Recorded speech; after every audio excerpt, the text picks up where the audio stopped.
আসসালামু আলাইকুম, welcome to the Fahmida blog. আজকে তোমাদের সাথে শেয়ার করব খিচুড়ি। এই খিচুড়িটা বাচ্চারা বড়রা সবাই পছন্দ করে।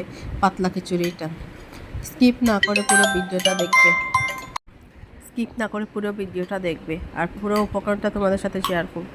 তো হচ্ছে মুসুরির ডাল আর চিনির গুঁড়া চাউল, পেঁয়াজ কুচি, টমেটো টমেটো আর আলু আলু লাগবে। এই তো এই অল্প উপকরণ দিয়েই এই পাতলা খিচুড়িটা রান্না করা যায়। বাচ্চাদের জন্য খুব একটি হেলদি খাবার। প্রথমে একটা কড়াইয়ে আমি সব উপকরণগুলো ঢেলে নিব। প্রথমে আলু, টমেটো, পেঁয়াজ সব কিছু ঢেলে দিব।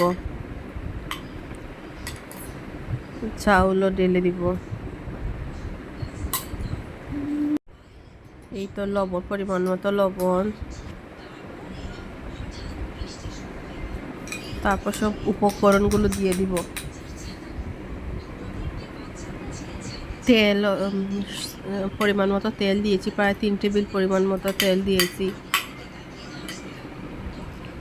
তারপর হলদের গুঁড়া আর পাঁচফোড়ন আর জিরার গুঁড়া দিয়েছি।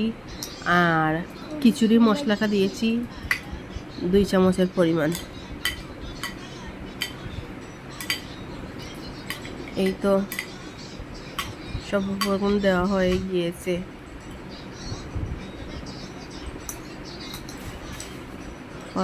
আদা বাটা দিয়েছি 2 চামচের মতো।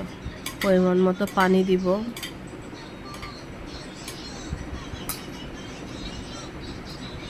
দিয়ে এই তো রেখে দিব।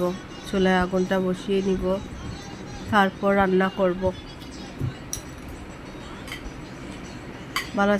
ভালোভাবে নাড়াচাড়া করতে হবে। এই তো আমার খিচুড়িটা হয়ে গেছে। এই তো পাতলা খিচুড়িটা হয়ে গিয়েছে। খুব মজাদার একটি খাবার। এই তো কত ঘন হয়েছে, পাতলা, কত মজাদার হয়েছে খাবারটা। আর গরম গরম খেতে অনেক মজা।